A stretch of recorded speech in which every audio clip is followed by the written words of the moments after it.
Recording by Matt Braymiller. Mr. Tilly's Seance by E.F. Benson.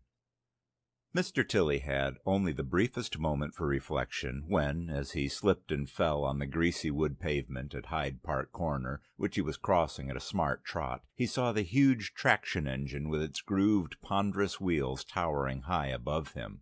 "Oh dear," he said petulantly. "It will certainly crush me quite flat, and I shan't be able to be at Mrs. Cumberbatch's séance. Most provoking. Ow!" The words were hardly out of his mouth when the first half of his horrid anticipations was thoroughly fulfilled. The heavy wheels passed over him from head to foot, and flattened him completely out. Then the driver, too late, reversed his engine and passed over him again, and finally lost his head, whistled loudly, and stopped. The policeman on duty at the corner turned quite faint at the sight of the catastrophe, but presently recovered sufficiently to hold up the traffic, and ran to see what on earth could be done. It was all so much "up" with Mr. Tilly that the only thing possible was to get the hysterical engine driver to move clear. Then the ambulance from the hospital was sent for, and Mr. Tilly's remains, detached with great difficulty from the road, so firmly had they been pressed into it, were reverently carried away into the mortuary. Mr. Tilly during this had experienced one moment's excruciating pain resembling the severest neuralgia as his head was ground beneath the wheel, but almost before he realized it the pain was past, and he found himself, still rather dazed, floating or standing, he did not know which, in the middle of the road. There had been no break in his consciousness. He perfectly recollected slipping, and wondered how he had managed to save himself. He saw the arrested traffic, the policeman with white, wan face making suggestions to the gibbering engine driver, and he received the very puzzling impression that the traction engine was all mixed up with him. He had a sensation of red-hot coals and boiling water and rivets all around him, but yet no feeling of scalding or burning or confinement. He was, on the contrary, extremely comfortable, and had the most pleasant consciousness of buoyancy and freedom. Then the engine puffed and the wheels went round, and immediately, to his immense surprise, he perceived his own crushed remains, flat as a biscuit, lying on the roadway. He identified them for certain by his clothes, which he had put on for the first time that morning, and one patent leather boot which had escaped demolition. "But what on earth has happened?" he said. "Here am I, and yet that poor pressed flower of arms and legs is me, or rather I also. And how terribly upset the driver looks. Why, I do believe that I've been run over. It did hurt for a moment, now I come to think of it. My good man, where are you shoving to? Don't you see me?" He addressed these two questions to the policeman, who appeared to walk right through him. But the man took no notice, and calmly came out on the other side. It was quite evident that he did not see him, or apprehend him in any way. Mr. Tilly was still feeling rather at sea amid these unusual occurrences, and there began to steal into his mind a glimpse of the fact which was so obvious to the crowd which formed an interested but respectful ring round his body. Men stood with bared heads, women screamed and looked away and looked back again. "I really believe I'm dead," he said. "That's the only hypothesis which will cover the facts. But I must feel more certain of it before I do anything. Ah! Here they come with the ambulance to look at me. I must be terribly hurt, and yet I don't feel hurt. I should feel hurt, surely, if I was hurt. I must be dead." Certainly it seemed the only thing for him to be, but he was far from realizing it yet. A lane had been made through the crowd for the stretcher-bearers, and he found himself wincing when they began to detach him from the road. "Oh, do take care," he said. "That's the sciatic nerve protruding there, surely, isn't it? Ow!" "No. It didn't hurt at all. My new clothes, too. I put them on today for the first time. What bad luck. Now you're holding my leg upside down. Of course all my money comes out of my trouser pocket, and there's my ticket for the séance. I must have that. I may use it after all." He tweaked it out of the fingers of the man who had picked it up, and laughed to see the expression of amazement on his face as the card suddenly vanished. That gave him something fresh to think about, and he pondered for a moment over some touch of association set up by it. "I have it," he thought. "It is clear that the moment I came into connection with that card it became invisible. I'm invisible myself, of course to the grosser sense, and everything I hold becomes invisible. Most interesting.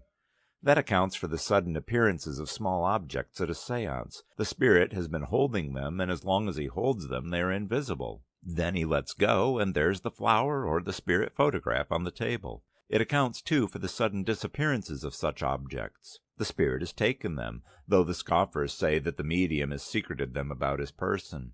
It is true that when searched he sometimes appears to have done so, but after all that may be a joke on the part of the spirit. Now, what am I to do with myself? Let me see. There's the clock. It's just 10:30. All this has happened in a few minutes, for it was 10:15 when I left my house. 10:30 now. What does that mean exactly? I used to know what it meant, but now it seems nonsense. 10 what? Hours, is it? What's an hour? This was very puzzling. He felt that he used to know what an hour and a minute meant, but the perception of that, naturally enough, had ceased with his emergence from time and space into eternity. The conception of time was like some memory which, refusing to record itself on the consciousness, lies perdu in some dark corner of the brain, laughing at the efforts of the owner to ferret it out. While he still interrogated his mind over this lapsed perception, he found that space as well as time had similarly grown obsolete for him, for he caught sight of his friend, Miss Ida Soulsby, who he knew was to be present at the séance for which he was bound, hurrying with bird-like steps down the pavement opposite. Forgetting for the moment that he was a disembodied spirit, he made the effort of will, which in his past human existence would have set his legs in pursuit of her, and found that the effort of will alone was enough to place him at her side. "My dear Miss Soulsby," he said, "I was on my way to Mrs. Cumberbatch's house when I was knocked down and killed. It was far from unpleasant. A moment's headache—" So far his natural volubility had carried him before he recollected that he was invisible and inaudible to those still closed in by the muddy vesture of decay, and stopped short.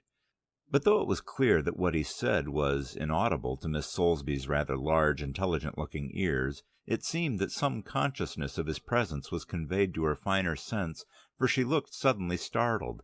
A flush rose to her face, and he heard her murmur, "Very odd. I wonder why I received so vivid an impression of dear Teddy." That gave Mr. Tilly a pleasant shock. He had long admired the lady, and here she was alluding to him in her supposed privacy as "dear Teddy." That was followed by a momentary regret that he had been killed. He would have liked to have been possessed of this information before, and have pursued the primrose path of dalliance down which it seemed to lead. His intentions, of course, would, as always, have been strictly honorable. The path of dalliance would have conducted them both, if she consented, to the altar, where the primroses would have been exchanged for orange blossom. But his regret was quite short-lived. Though the altar seemed inaccessible, the primrose path might still be open, for many of the spirit circle in which he lived were on most affectionate terms with their spiritual guides and friends who, like himself, had passed over. From a human point of view, these innocent and even elevating flirtations had always seemed to him rather bloodless. But now, looking on them from the far side, he saw how charming they were, for they gave him the sense of still having a place and an identity in the world he had just quitted. He pressed Miss Ida's hand, or rather put himself into the spiritual condition of so doing, and could vaguely feel that it had some hint of warmth and solidity about it. This was gratifying, for it showed that though he had passed out of the material plane, he could still be in touch with it. Still more gratifying was it to observe that a pleased and secret smile overspread Miss Ida's fine features as he gave this token of his presence. Perhaps she only smiled at her own thoughts, but in any case it was he who had inspired them. Encouraged by this, he indulged in a slightly more intimate token of affection, and permitted himself a respectful salute, and saw that he had gone too far, for she said to herself, "Hush, hush," and quickened her pace, as if to leave these amorous thoughts behind. He felt that he was beginning to adjust himself to the new conditions in which he would now live, or, at any rate, was getting some sort of inkling as to what they were. Time existed no more for him, nor yet did space, since the wish to be at Miss Ida's side had instantly transported him there, and, with a view to testing this further, he wished himself back in his flat. As swiftly as the change of scene in a cinematograph show, he found himself there, and perceived that the news of his death must have reached his servants, for his cook and parlour-maid, with excited faces, were talking over the event. "Poor little gentleman," said his cook. It seems a shame, it does. He never hurt a fly, and to think of one of those great engines laying him out flat. I hope they'll take him to the cemetery from the hospital. I never could bear a corpse in the house." The great strapping parlour-maid tossed her head. "Well, I'm not sure that it doesn't serve him right," she observed. "Always messing about with spirits he was, and the knockings and concertinas was awful sometimes when I've been laying out supper in the dining-room. Now perhaps he'll come himself and visit the rest of the loonies. But I'm sorry all the same. A less troublesome little gentleman never stepped. Always pleasant, too, and wages paid to the day." These regretful comments and encomiums were something of a shock to Mr. Tilly. He had imagined that his excellent servants regarded him with a respectful affection, as befitted some sort of demigod, and the rôle of the poor little gentleman was not at all to his mind. This revelation of their true estimate of him, although what they thought of him could no longer have the smallest significance, irritated him profoundly. "I never heard such impertinence," he said, so he thought, quite out loud, and still intensely earthbound was astonished to see that they had no perception whatever of his presence. He raised his voice, replete with extreme irony, and addressed his cook.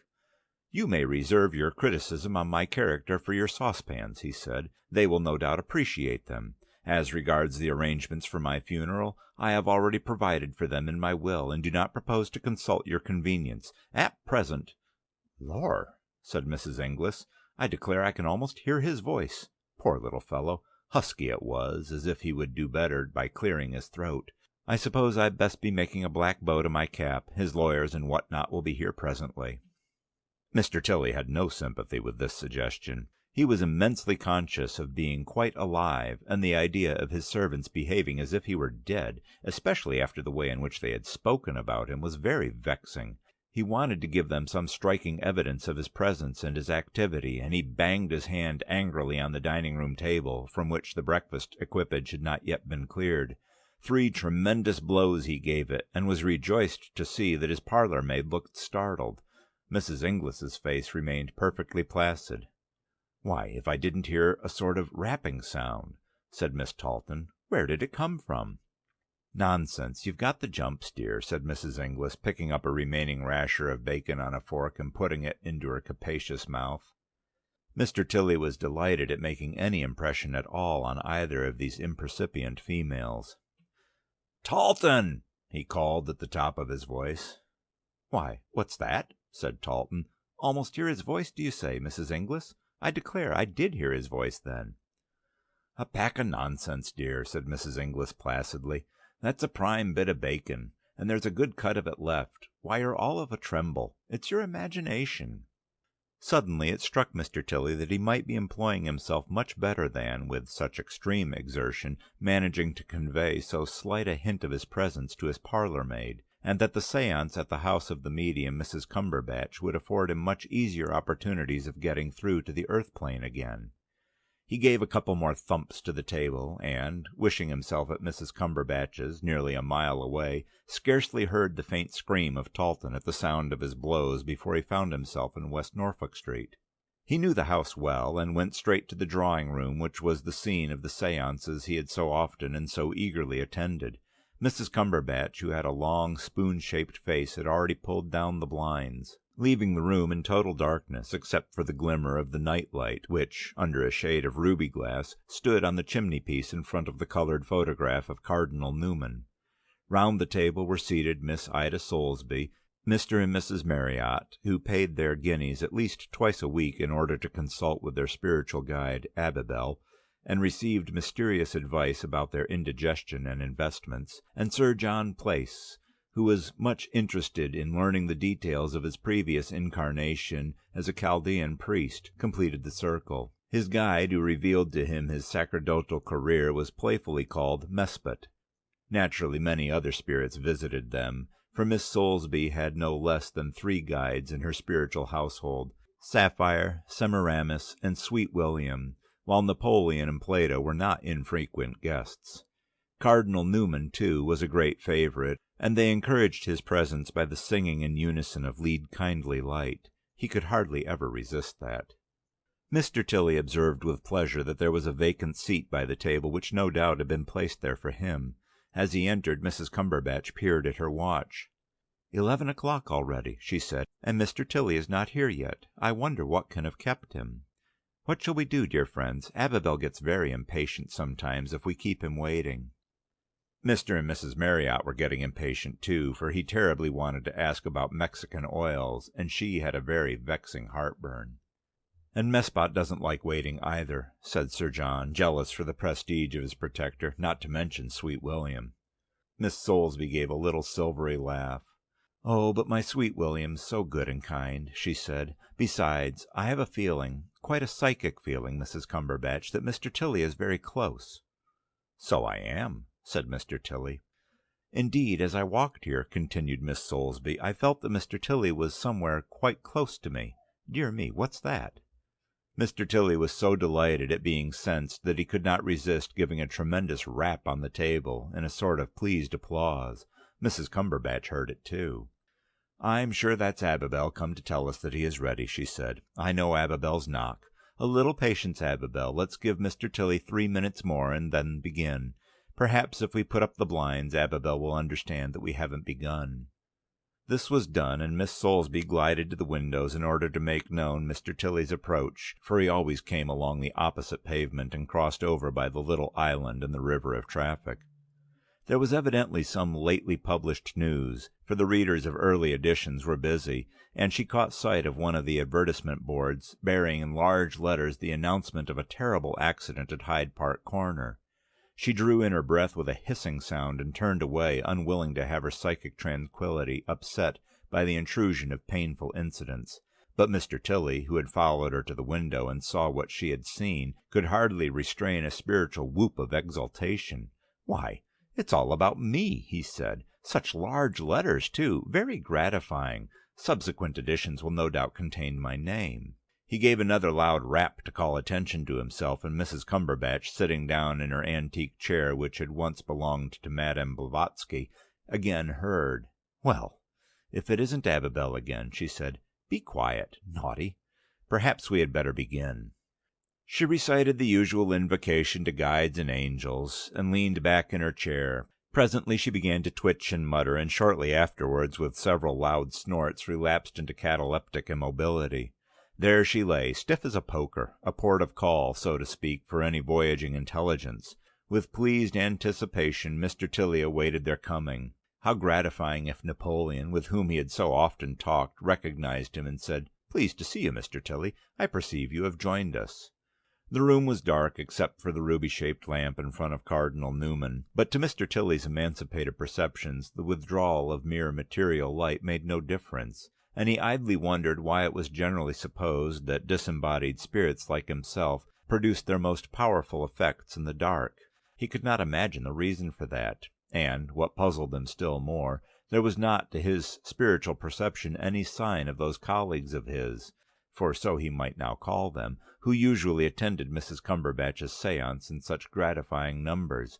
Though she had been moaning and muttering for a long time now, Mr. Tilly was in no way conscious of the presence of Abibel and sweet William and Sapphire and Napoleon. "They ought to be here by now," he said to himself. But while he still wondered at their absence, he saw to his amazed disgust that the medium's hand, now covered with a black glove, and thus invisible to ordinary vision in the darkness, was groping about the table, and clearly searching for the megaphone trumpet which lay there. He found that he could read her mind with the same ease, though far less satisfaction, as he had read Miss Ida's half an hour ago, and he knew that she was intending to apply the trumpet to her own mouth and pretend to be Abibel or Semiramis or somebody, whereas she affirmed that she never touched the trumpet herself.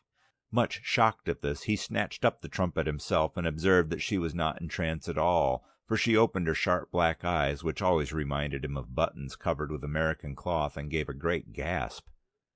"Why, Mr. Tilly," she said, "on the spiritual plane, too." The rest of the circle was now singing Lead, Kindly Light in order to encourage Cardinal Newman, and this conversation was conducted under cover of the hoarse crooning voices. But Mr. Tilly had the feeling that though Mrs. Cumberbatch saw and heard him as clearly as he saw her, he was quite imperceptible to the others. "Yes, I've been killed," he said, "and I want to get in touch with the material world. That's why I came here. But I want to get in touch with other spirits, too, and surely Abibel or Mespot ought to be here by this time." He received no answer, and her eyes fell before his like those of a detected charlatan. A terrible suspicion invaded his mind. "What? Are you a fraud, Mrs. Cumberbatch?" he asked. "Oh, for shame! Think of all the guineas I have paid you." "You shall have them all back," said Mrs. Cumberbatch, "but don't tell of me." She began to whimper, and he remembered that she often made that sort of sniffling noise when Abibel was taking possession of her. "That usually means that Abibel is coming," he said, with withering sarcasm. "Come along, Abibel, we're waiting." "Give me the trumpet," whispered the miserable medium. "Oh, please give me the trumpet." "I shall do nothing of the kind," said Mr. Tilly indignantly. "I would sooner use it myself." She gave a sob of relief.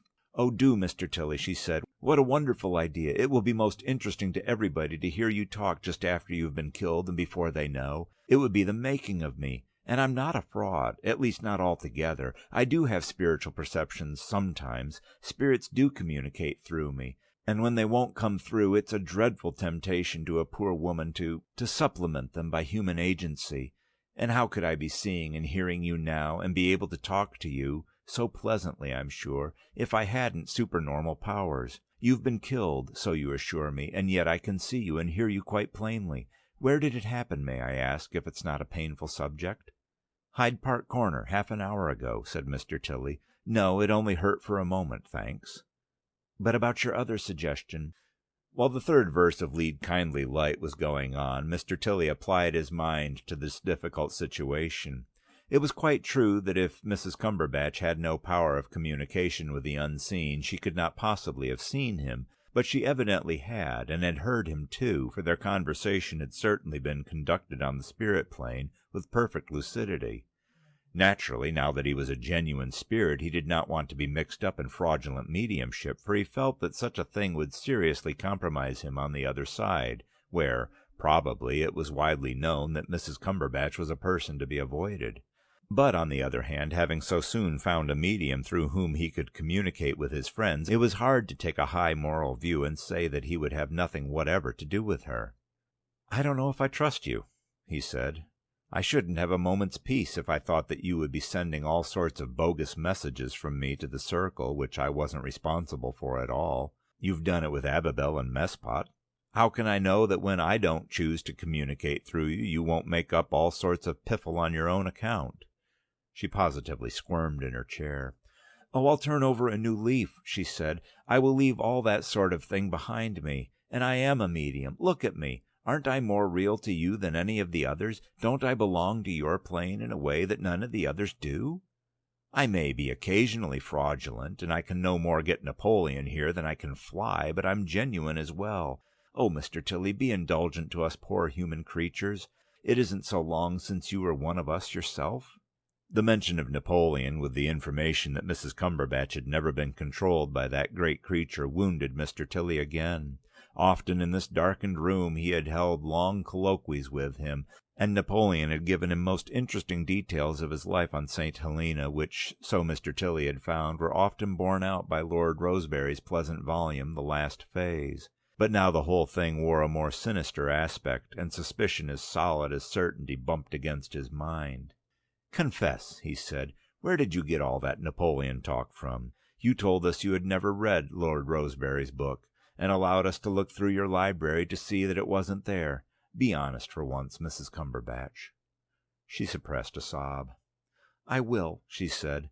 "The book was there all the time. I put it into an old cover called Elegant Extracts. But I'm not wholly a fraud. We're talking together, you a spirit and I a mortal female. They can't hear us talk, but only look at me and you'll see. You can talk to them through me, if you'll only be so kind. I don't often get in touch with a genuine spirit like yourself." Mr. Tilly glanced at the other sitters, and then back to the medium, who, to keep the others interested, was making weird gurgling noises like an undervitalized siphon. Certainly she was far clearer to him than were the others, and her argument that she was able to see and hear him had great weight. And then a new and curious perception came to him. Her mind seemed spread out before him like a pool of slightly muddy water, and he figured himself as standing on a header board above it, perfectly able, if he chose, to immerse himself in it. The objection to doing so was its muddiness, its materiality.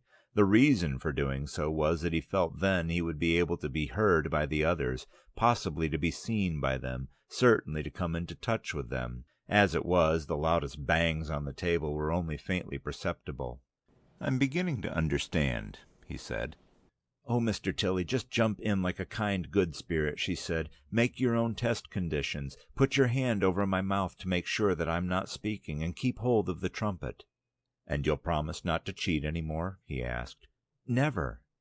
He made up his mind. "All right, then," he said, and, so to speak, dived into her mind. He experienced the oddest sensation. It was like passing out of some fine sunny air into the stuffiest of unventilated rooms. Space and time closed over him again. His head swam, his eyes were heavy. Then, with the trumpet in one hand, he laid the other firmly over her mouth. Looking round, he saw that the room seemed almost completely dark, but that the outline of the figures sitting round the table had vastly gained in solidity. "Here I am," he said briskly. Miss Soulsby gave a startled exclamation. "That's Mr. Tilly's voice," she whispered. "Why, of course it is," said Mr. Tilly. "I've just passed over at Hyde Park Corner under a traction engine." He felt the dead weight of the medium's mind, her conventional conceptions, her mild, unreal piety pressing in on him from all sides, stifling and confusing him. Whatever he said had to pass through muddy water. "There's a wonderful feeling of joy and lightness," he said. "I can't tell you of the sunshine and happiness. We're all very busy and active, helping others, and it's such a pleasure, dear friends, to be able to get in touch with you all again. Death is not death. It is the gate of life." He broke off suddenly. "Oh, I can't stand this," he said to the medium. "You make me talk such twaddle. Do get your stupid mind out of the way. Can't we do anything in which you won't interfere with me so much?" "Can you give us some spirit lights round the room?" suggested Mrs. Cumberbatch in a sleepy voice. "You have come through beautifully, Mr. Tilly. It's too dear of you." "You're sure you haven't arranged some phosphorescent patches already?" asked Mr. Tilly suspiciously. "Yes, there are one or two near the chimney-piece," said Mrs. Cumberbatch, "but none anywhere else. Dear Mr. Tilly, I swear there are not. Just give us a nice star with long rays on the ceiling." Mr. Tilly was the most good-natured of men, always willing to help an unattractive female in distress, and, whispering to her, "I shall require the phosphorescent patches to be given into my hands after the séance," he proceeded by the mere effort of his imagination to light a big bright star with red and violet rays on the ceiling. Of course it was not nearly as brilliant as his own conception of it, for its light had to pass through the opacity of the medium's mind, but it was still a most striking object, and elicited gasps and applause from the company. To enhance the effect of it, he intoned a few very pretty lines about a star by Adelaide Ann Proctor, whose poems had always seemed to him to emanate from the topmost peak of Parnassus. "Oh, thank you, Mr. Tilly," whispered the medium. "It was lovely. Would a photograph of it be permitted on some future occasion, if you would be so kind as to reproduce it again?" "Oh, I don't know," said Mr. Tilly irritably. "I want to get out. I'm very hot and uncomfortable, and it's all so cheap." "Cheap!" ejaculated Mrs. Cumberbatch. "Why, there's not a medium in London whose future wouldn't be made by a real, genuine star like that, say, twice a week." "But I wasn't run over in order that I might make the fortune of mediums," said Mr. Tilly. "I want to go. It's all rather degrading, and I want to see something of my new world. I don't know what it's like yet." "Oh, but Mr. Tilly," she said, "you told us lovely things about it, how busy and happy you were." "No, I didn't. It was you who said that. At least it was you who put it into my head." Even as he wished, he found himself emerging from the dull waters of Mrs. Cumberbatch's mind. "There's a whole new world waiting for me," he said. "I must go and see it. I'll come back and tell you, for it must be full of marvelous revelations." Suddenly he felt the hopelessness of it. There was that thick fluid of materiality to pierce, and, as it dripped off him again, he began to see that nothing of that fine, rare quality of life which he had just begun to experience could penetrate these opacities. That was why, perhaps, all that thus came across from the spirit world was so stupid, so banal. They, of whom he was now one, could tap on furniture, could light stars, could abound with commonplace, could read, as in a book, the minds of mediums or sitters, but nothing more. They had to pass into the region of gross perceptions in order to be seen of blind eyes and be heard of deaf ears. Mrs. Cumberbatch stirred. "The power is failing," she said in a deep voice which Mr. Tilly felt was meant to imitate his own. "I must leave you now, dear friends." He felt exasperated. "The power isn't failing," he shouted. "It wasn't I who said that. Besides, I have got to see if it's true. Good-bye. Don't cheat any more." He dropped his card of admittance to the seance on the table and heard murmurs of excitement as he floated off. The news of the wonderful star and the presence of Mr. Tilly at the seance within half an hour of his death, which at the time was unknown to any of the sitters, spread swiftly through spiritualistic circles. The Psychical Research Society sent investigators to take independent evidence from all those present, but were inclined to attribute the occurrence to a subtle mixture of thought transference and unconscious visual impression when they heard that Miss Soulsby had, a few minutes previously, seen a newsboy in the street outside recording the accident at Hyde Park Corner. This explanation was rather elaborate, for it postulated that Miss Soulsby, thinking of Mr. Tilly's non-arrival, had combined that with the accident at Hyde Park Corner, and had probably, though unconsciously, seen the name of the victim on another newsboard, and had transferred the whole by telepathy to the mind of the medium. As for the star on the ceiling, though they could not account for it, they certainly found remains of phosphorescent paint on the panels of the wall above the chimney-piece, and came to the conclusion that the star had been produced by some similar contrivance. So they rejected the whole thing, which was a pity, since, for once, the phenomena were absolutely genuine. Miss Soulsby continued to be a constant attendant at Mrs. Cumberbatch's séances, but never experienced the presence of Mr. Tilly again. On that the reader may put any interpretation he pleases, but it looks to me somewhat as if he had found something else to do. But he had emerged too far, and perceived that nobody except the medium heard him. "Oh, don't be vexed, Mr. Tilly," she said. "That's only a formula. But you're leaving us very soon. Not time, just for one materialization? They are more convincing than anything to most inquirers." "Not one," he said. "You don't understand how stifling it is even to speak through you and make stars. But I'll come back as soon as I find there's anything new that I can get through to you. What's the use of my repeating all that stale stuff about being busy and happy? They've been told that enough already." End of Mr. Tilly's Seance.